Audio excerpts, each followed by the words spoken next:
Right now, while you're watching this, there is someone who thinks they know you. They have a version of you stored in their head. Your old voice, your old mistakes, your old weakness. They think that's still who you are. They're wrong, and they're about to find out. Because something happened to you that they don't know about. Something you never announced, never posted, never explained. You went somewhere they couldn't follow, into the dark, into the silence, into the laboratory of your own mind. And the man who came out is not the man who went in. One day, maybe soon, maybe tomorrow, you're going to walk into a room, and everything is going to go quiet. Not because you said something loud, not because you demanded attention, but because something about you is different. And the people in that room, the ones who knew the old you, the ones who watched you struggle, the ones who counted you out, they can feel it. They can't name it, but they feel it. Their eyes follow you, their conversations pause, and somewhere inside each of them, a single thought forms. What happened to him? But here's what nobody tells you about that moment, and I need you to hear this before we go any further. The people who go quiet when you enter the room, they're not impressed. They're disturbed. Your transformation doesn't inspire them. It confronts them. It holds a mirror up to every excuse they ever made for staying the same. Marcus Aurelius wrote, "Waste no more time arguing about what a good man should be. Be one." You stopped arguing. You stopped explaining. You went into the dark and you became. And now, the light is about to reveal what the dark created. This video is 80 minutes long. And I'm going to be honest with you. If you leave before the 40-minute mark, you'll miss the one thing that determines whether your transformation lasts or collapses. I'll explain what I mean when we get there. Let's begin with the dark, because that's where your story actually started. Everyone talks about the dark, like it's something that happened to you, like it was a punishment, a failure, a season of loss. But I want to reframe something that will change how you see the last months, maybe years, of your life. The dark wasn't a prison. It was a laboratory. Think about what happens in a laboratory. Controlled conditions, isolation from outside interference, precise, repeated experimentation. No audience, no applause, no feedback except the work itself. That's exactly what happened to you. When the world pulled away, when the relationships ended, when the social circle shrank, when the phone stopped ringing, you didn't just survive the emptiness, you used it. You read books nobody recommended. You had conversations with yourself that nobody heard. You sat with thoughts that would have terrified the old you. You asked questions like, "Who am I when nobody is watching?" And for the first time, you answered honestly. Seneca was exiled to the island of Corsica for 8 years.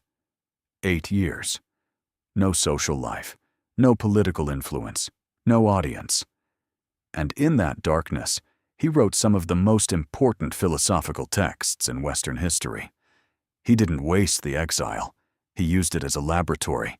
He wrote, "It is not that we have a short time to live, but that we waste a great deal of it. The people who will be shocked by you, they wasted their dark. They scrolled through it. They numbed it. They complained their way through it. You worked through it. Silently, methodically, without permission.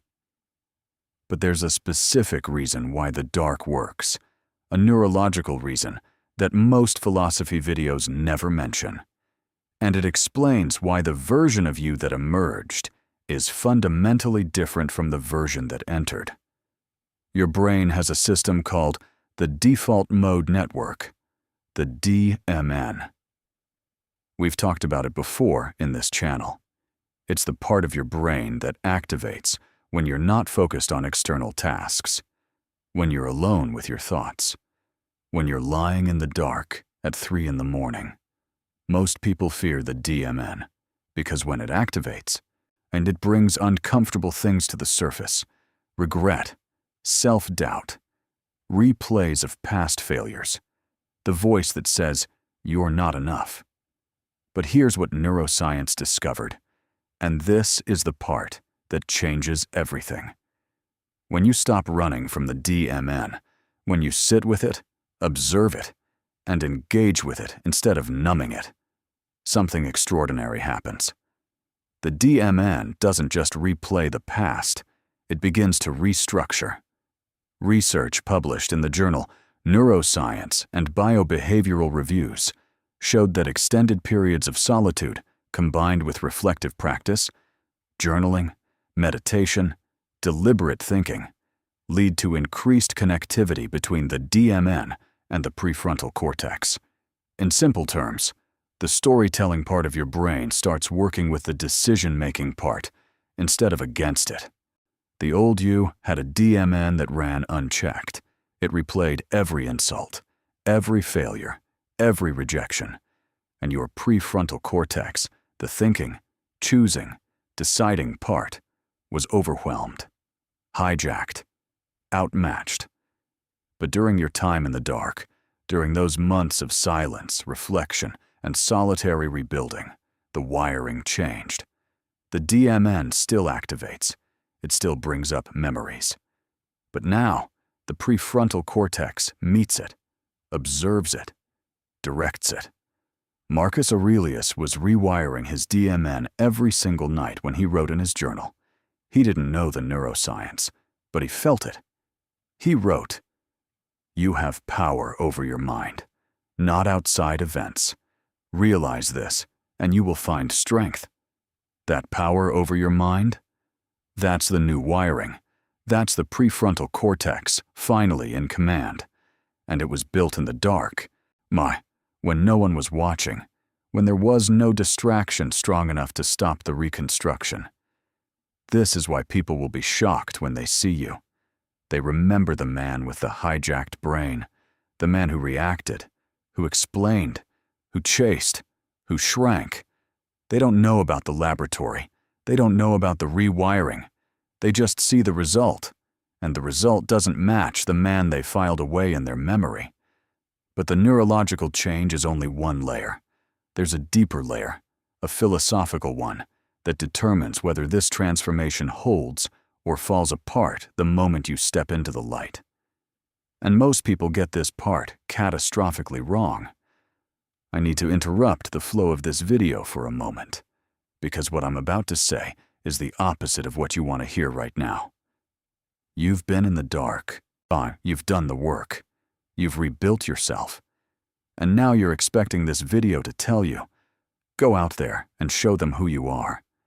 I'm not going to say that, because the single most dangerous moment in any transformation is not the dark. It's the first week back in the light. Here's why.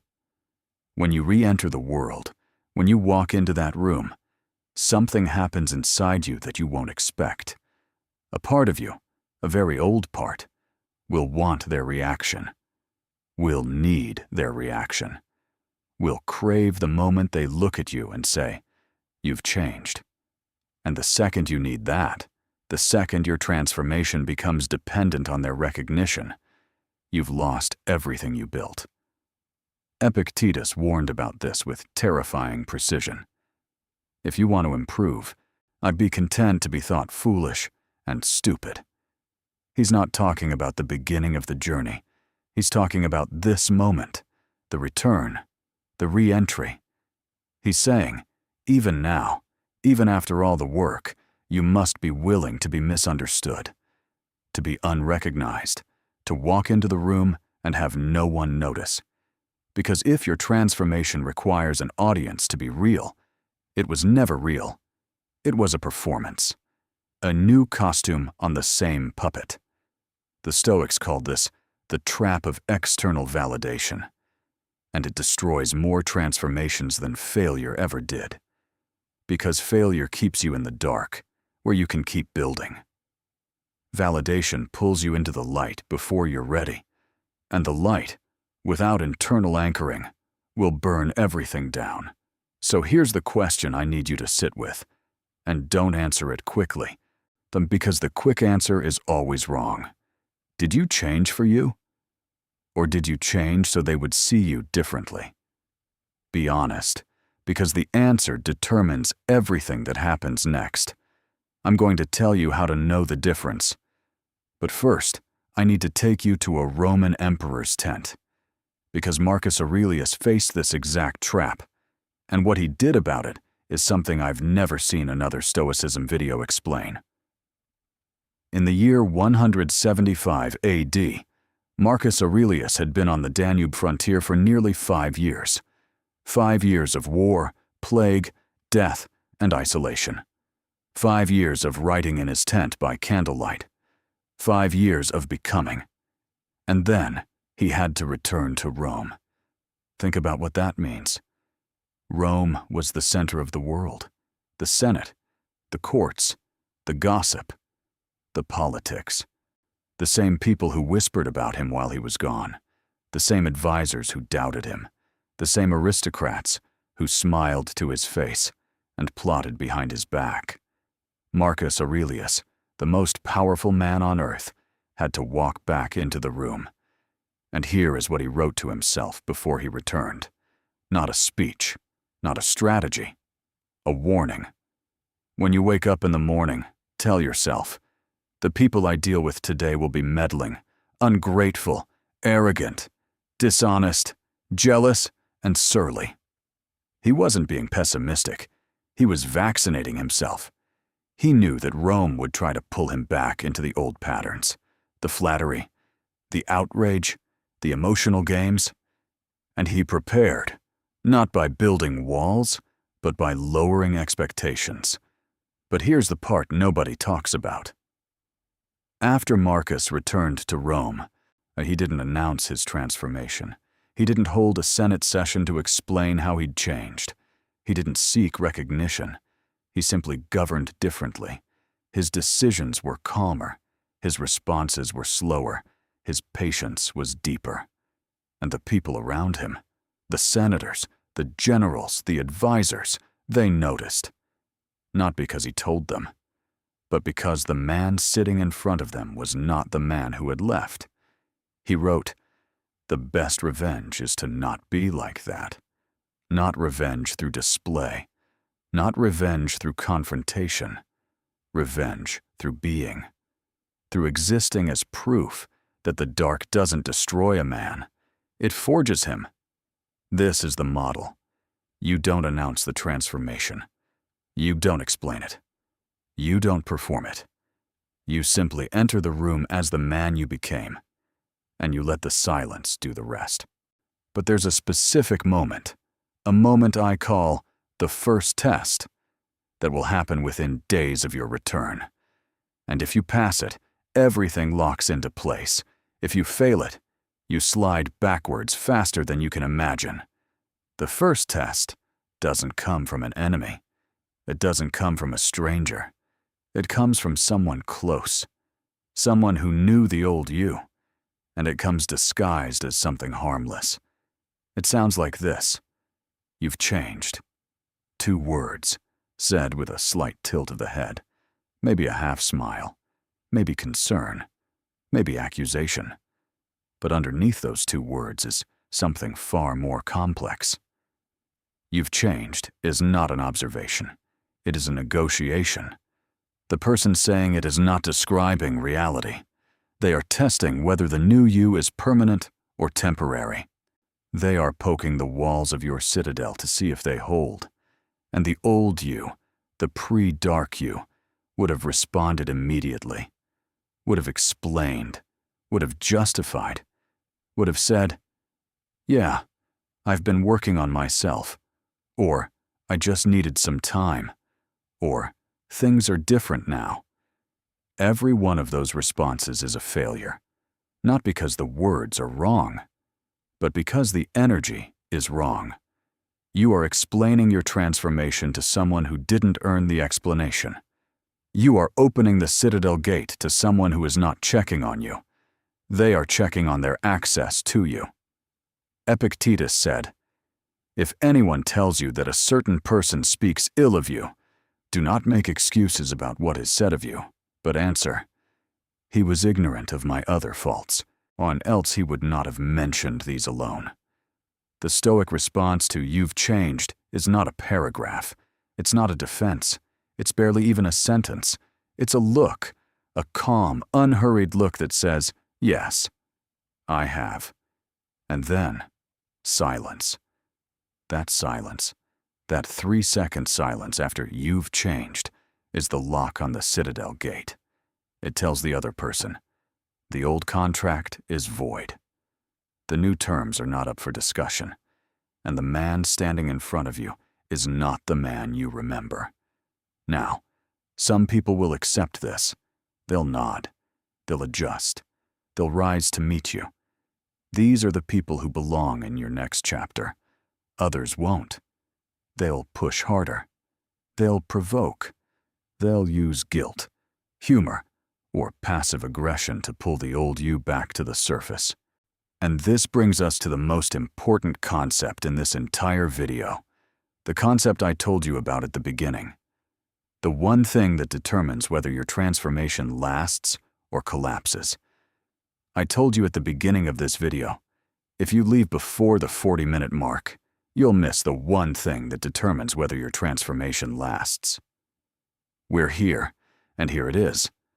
I call it the anchor principle, and it's something the Stoics practiced but never named, because to them, it was so fundamental it didn't need a name. The anchor principle is this: every transformation needs an internal anchor, or it will be pulled apart by external currents. Let me explain what that means. When you were in the dark, your anchor was the work itself. The journaling, the reading, the silence, the discipline. You didn't need anyone to validate your progress because the progress was private. It existed inside you, between you and the page, between you and the mirror, between you and the dark. But the moment you step into the light, the moment other people see you, react to you, praise you, or challenge you, a new force enters the equation. External current. The pull of other people's perceptions. If your anchor is internal, if your sense of who you are is rooted in your own standards, your own practice, your own daily discipline, the current can't move you. You feel it. You acknowledge it. But you stay. If your anchor is external, if your sense of who you are depends on how they see you, how they react, whether they're impressed, the first strong current will drag you off course, and you'll find yourself performing the transformation instead of living it. Seneca described this with devastating accuracy. It is not the man who has too little who is poor, but the one who craves more.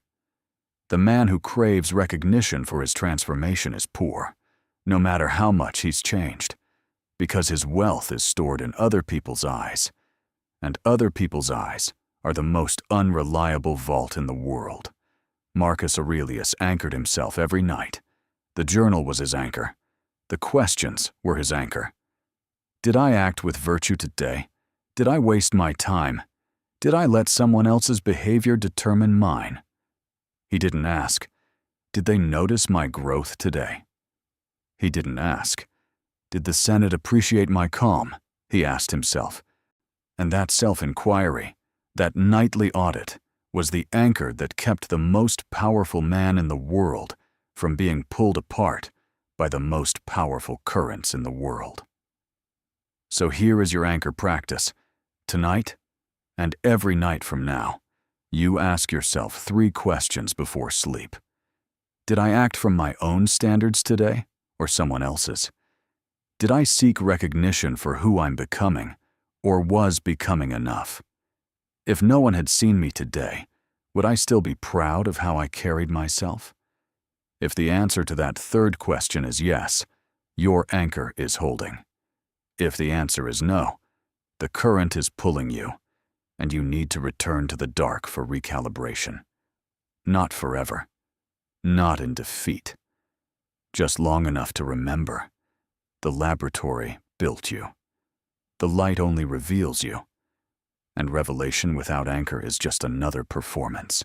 No, I need to take you somewhere unexpected, because everything we've discussed so far has been about you, your transformation, your anchor, your return. But there's a part of this story that no one ever tells. The part about what happens inside them. The people watching your return. And what I'm about to describe will explain behaviors you've noticed but never understood. Let's talk about the people in the room, the ones who went quiet when you walked in. Because something is happening inside them that they will never tell you. And understanding it will protect you from the most subtle form of sabotage you'll ever face. When someone you know transforms, genuinely transforms, it creates a psychological event in every person who witnesses it. Psychologists call it cognitive dissonance applied to social identity. Well, here's how it works. The people around you have a mental file on you, a version of you stored in their memory. It contains your old behaviors, your old weaknesses, your old patterns. And that file serves a very specific purpose. It allows them to feel comfortable with their own lack of change. As long as you stayed the same, their decision to stay the same was justified. We're all in the same place. We're all figuring it out. Nobody's really changing. But when you walk in, different, calm, unrecognizable, that file becomes outdated. And an outdated file creates dissonance, a gap between what they expected and what they're seeing. And that gap is uncomfortable. Now, a healthy person resolves that dissonance by updating the file. They look at you and think, he changed. Good for him. Or maybe I can too. But most people don't do that. Because updating your file means confronting their own. It means asking, if he could change, why haven't I? And that question, that painful, confronting, ego-threatening question, is the real reason they go quiet when you walk in. They're not quiet out of respect.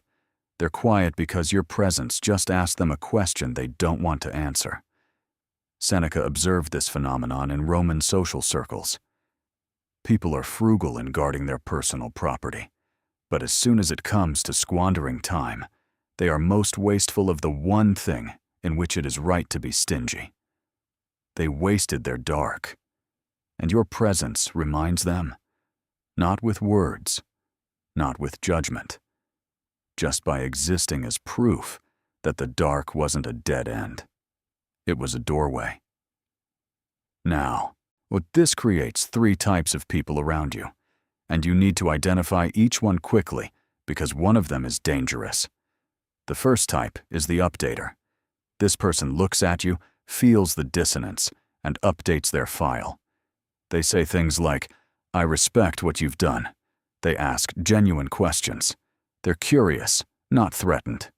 Keep these people close. They are rare. The second type is the freezer. This person can't update the file, so they freeze. They don't attack you, but they don't engage either. They avoid you. They change the subject when your name comes up. They pretend the transformation didn't happen. They're not dangerous. They're just stuck. Give them time. The third type, and this is the one you need to watch, is the saboteur. The saboteur doesn't attack you directly.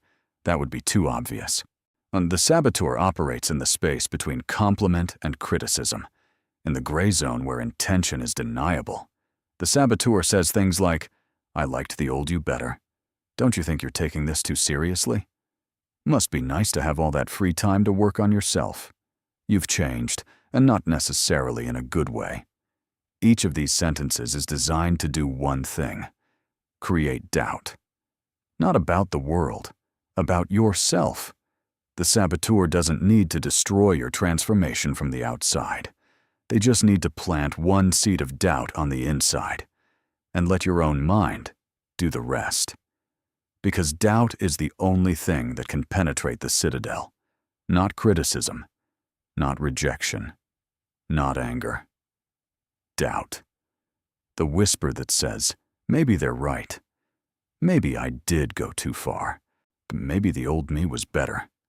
Marcus Aurelius recognized the saboteur in his own court.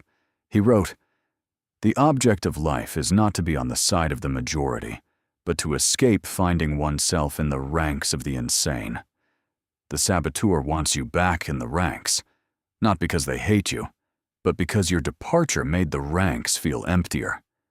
Your empty chair is a mirror they walk past every day, and every day it asks them, "Why are you still sitting here?" So how do you handle the saboteur? Not with confrontation, not with explanation, not even with silence, because the saboteur is sophisticated enough to use your silence against you. See? He can't even respond. He knows I'm right. The Stoic method is far more elegant and far more devastating. You handle the saboteur by becoming undeniable, not through argument, not through display, through consistency, through the quiet, daily, relentless repetition of the man you've become. The saboteur plants seeds of doubt, but doubt needs moisture to grow, and the moisture is inconsistency. If you are the new you on Monday, but the old you on Friday, the doubt grows. If you preach discipline but collapse under pressure, the doubt grows.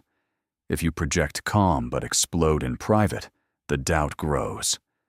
But if you are the same man on Monday and Friday, in public and in private, under pressure and in peace, the seed dries out, the doubt dies, and the saboteur loses the only weapon they had. Epictetus said, "First say to yourself what you would be, and then do what you have to do. First say, then do, every day, without exception, without audience, without recognition."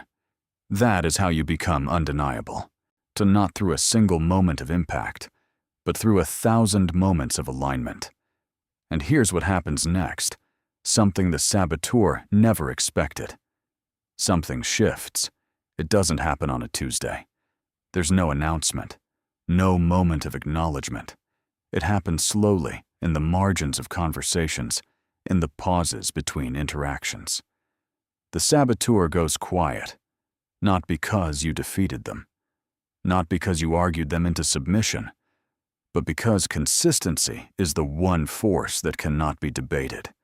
You can argue with words, you can dismiss a single act, but you cannot argue with a man who shows up the same way every single day for months. And when the saboteur goes quiet, something else happens. The freezers begin to thaw. The people who avoided you, who changed the subject, who pretended nothing had changed, they start approaching. Carefully, tentatively. Like someone walking toward a fire they're not sure is safe to touch. They don't say, "You've changed" anymore. They say something different, something quieter, something that sounds like, "How did you do it?" And that question, "How did you do it?" is the real reward. Not because it feeds your ego, but because it means the transformation has become undeniable. It has crossed the line from performance to proof, from temporary to permanent, from impressive to inspiring. Seneca wrote to Lucilius, "The time will come when diligent research over long periods will bring to light things which now lie hidden." Your diligent research, your time in the dark, your laboratory work, your silent rebuilding, it has come to light. Not through announcement, so through revelation, the kind of revelation that doesn't need a stage. It just needs a man who refused to go backwards.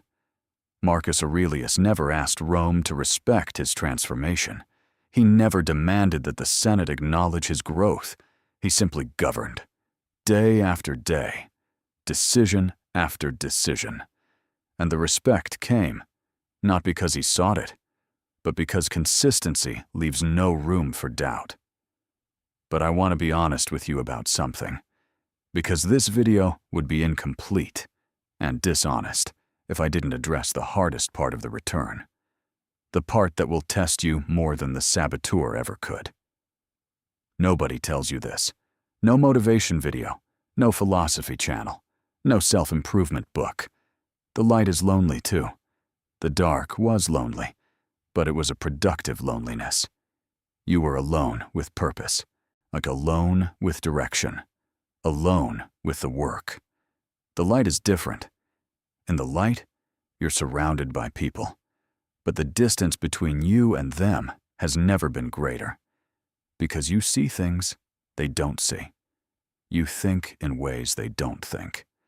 You've been to a place they haven't been, and that gap, that invisible, unnamed gap, creates a loneliness that is sharper than the dark ever was. You sit at the dinner table with old friends, and the conversation feels thin. Not bad, not wrong, just thin. Like watching a movie you've already seen. You know the plot, you know the jokes, you know the ending, and you smile. But the smile comes from a different place than it used to. This is the loneliness Marcus Aurelius carried every day. He was the emperor, surrounded by thousands and profoundly alone. Not because no one was there, but because no one had been where he'd been. No one understood the weight of a mind that has restructured itself in the dark. He wrote, "Nowhere can man find a quieter or more untroubled retreat than in his own soul." This sentence is usually quoted as comfort, but I want you to hear the loneliness in it. Nowhere than in his own soul, not in friendship, not in love, not in the Senate or the army or the court, in his own soul, because that was the only place where the full version of him could exist without translation. And this is where most men break, not in the dark, in the light, because the light reveals something the dark protected you from, the gap between who you've become and where most of the world still is. But here is what I need you to understand, and this might be the most important sentence in this entire 80 minutes. The loneliness of the light is not a problem to solve. It is a signal that you are exactly where you are supposed to be. The gap is not an error. The gap is proof. Proof that you didn't just rearrange the surface. You rebuilt the foundation. And a man with a new foundation will always feel distant from men standing on the old one. Seneca wrote, "Associate with people who are likely to improve you. Welcome those whom you yourself can improve." Notice he doesn't say, "Return to the people you left behind." He says, "Associate with people who are likely to improve you." This means the loneliness of the light is temporary, but only if you're willing to build new connections at the new altitude. And that brings us to a question that has been hovering beneath this entire video. A question you've been asking yourself since the first minute, whether you realize it or not. You've been watching this video for over an hour, and you've been telling yourself you're here to learn about transformation, about the dark, about the light, about how to handle the people who try to pull you backwards. But that's not the real reason you're still here. The real reason is a question you've been carrying for a long time, maybe months, maybe years, and you've never said it out loud because it sounds too vulnerable, too raw, too honest for a man who has spent this long building walls. The question is this: was it worth it? Was the dark worth it? Was the loneliness worth it? Was losing people worth it? Was the silence, the discipline, the self-surgery, was all of it worth the man you've become? I can't answer that for you. No philosopher can. Not Marcus Aurelius, not Seneca, not Epictetus. Because the answer is not in a book, it's in the mirror. But I can tell you what the Stoics would ask you in return. Marcus Aurelius would ask, were you virtuous? Did you act with wisdom, courage, temperance, and justice? Not perfectly, but deliberately? Seneca would ask, did you use the time? Not every minute, but enough of them? Did you stop wasting the life you were given? Epictetus would ask, are you freer than you were? not free from pain, but free from being controlled by things outside your power. If you can look in the mirror and say yes, not perfectly, not completely, but honestly, then it was worth it. Every night in the dark, every lost friendship, every moment of loneliness, every morning you woke up with nothing but discipline and a journal. It was worth it. Not because of what you gained, but because of what you stopped losing. You stopped losing yourself. And a man who stops losing himself is the wealthiest man in any room, even if the room doesn't know it yet. But there's one more layer. One more thing the dark gave you that you haven't named yet. And it's the thing that makes the entire transformation permanent. It's not discipline. It's not stoicism. It's not even self-awareness. It's something you'll never see coming. The dark gave you many things: discipline, clarity, stillness, a restructured brain, an inner citadel. But the deepest gift, the one you carry without knowing you carry it, is this: compassion. Not the soft, or surface-level compassion of someone who says, "I feel your pain because it sounds right."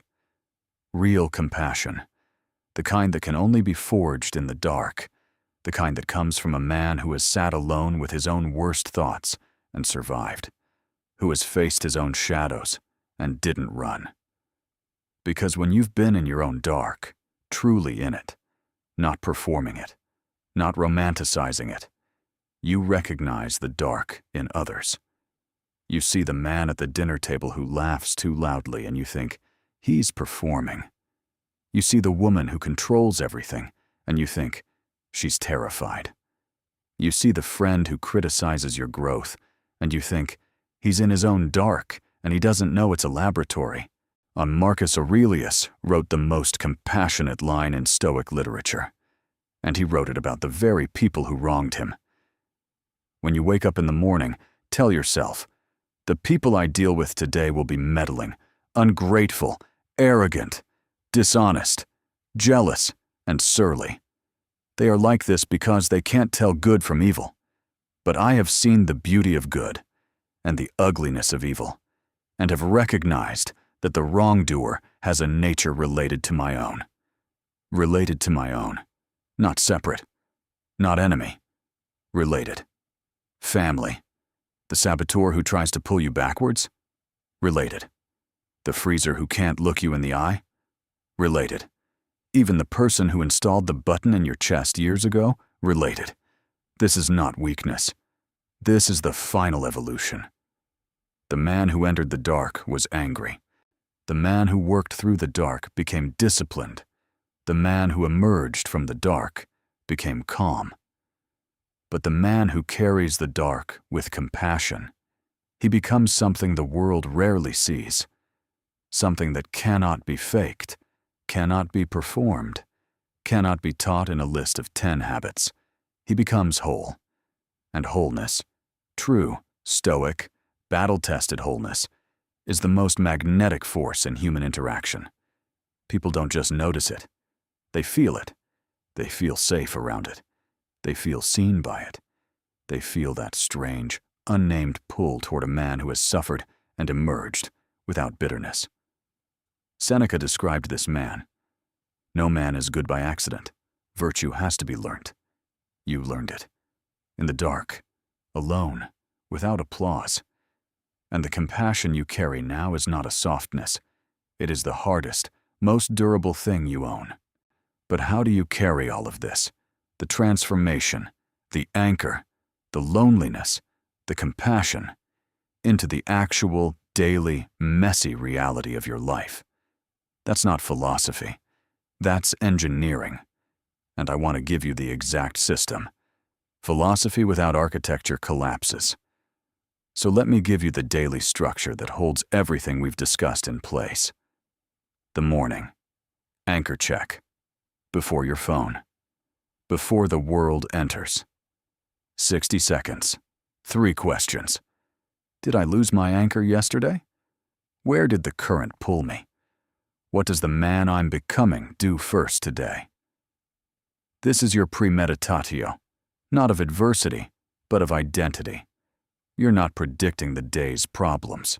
You're predicting who you will be inside them. The midday, the pause audit. Once, somewhere between noon and 3 o'clock, unstop what you're doing for 30 seconds. Ask, am I performing right now, or am I being? Am I seeking recognition, or am I rooted? This is the anchor principle in real time. It takes 30 seconds, but it catches the drift before it becomes a current. The evening. The mirror journal. 3 sentences, not explanations, observations. Today I was tested by blank. I responded by blank / I reacted by blank. The man I'm becoming would have blank.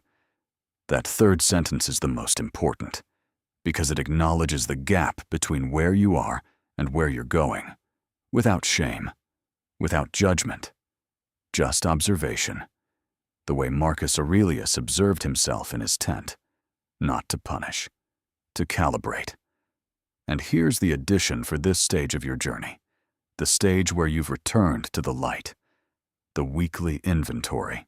So once a week, Sunday night works well, sit with one question for 5 minutes. Did I need anyone's recognition this week to feel real? If yes, identify the moment, identify the person, identify the anchor that slipped, and re-anchor. Not with guilt, with awareness, with the calm precision of a man who knows that the current never stops pulling, and the anchor never stops needing attention. Seneca wrote, "Each day, therefore, should be regulated, as if it were the last, not with panic, with precision, with the quiet understanding that the man you became in the dark is maintained by daily architecture, not by a single moment of revelation. The dark built you, the light reveals you, but the architecture sustains you." Now, before we close, I need to tell you what happens at the very end. The part of the story that nobody reaches because most people stop the journey too early. The part that makes all of this, every night in the dark, every silent morning, every moment of loneliness in the light, make complete sense. If you've stayed through 77 minutes, you're not watching. You're building, brick by brick, night by night. This channel exists for the man who went into the dark alone and came out as someone the world wasn't prepared for. Hit subscribe. This is Stoic Undertone, where silent minds gather. I've spent 80 minutes talking about them, the people in the room, the ones who go quiet, the saboteur, the freezer, the updater, what they think, what they feel, how they react. But here is the final revelation, the one the dark was teaching you all along, the one you couldn't see until right now. They were never the audience, the room that goes quiet when you walk in. It doesn't matter. The people who are shocked by your transformation, their shock is theirs, not yours. The saboteur who plants doubt, the freezer who avoids you, the friend who asks, "How did you do it?" None of them are the audience. You are.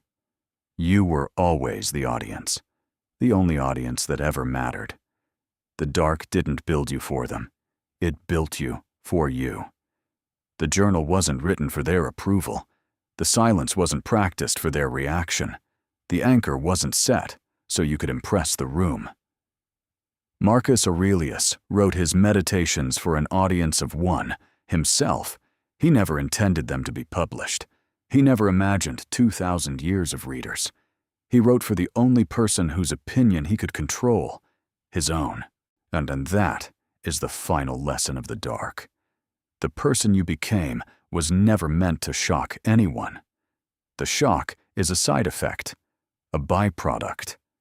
The real purpose, the real reason you went through all of it, was so that when you looked in the mirror, the man looking back was someone you recognized, someone you respected, someone you chose to be.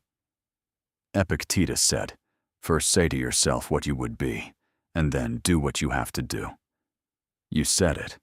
In the dark, in the silence, in the journal. You said, this is who I will be. And then you did it. Tomorrow, or next week, or next month, you will walk into a room, and something will shift. The conversations will pause. The eyes will follow. Someone will whisper to someone else. What happened to him? And for the first time, you won't need their answer, because you already know. What happened to you was the dark, the laboratory, the silent, private, unwitnessed hours of becoming, the nights no one saw, the mornings no one applauded, the discipline no one rewarded. What happened to you was you. Seneca's final word, he who is brave is free. You were brave in the dark. You are free in the light. And the person you became, the quiet, anchored, compassionate, undeniable man who stands where a puppet used to hang, he was worth every single second of silence. The room goes quiet, but you already know why.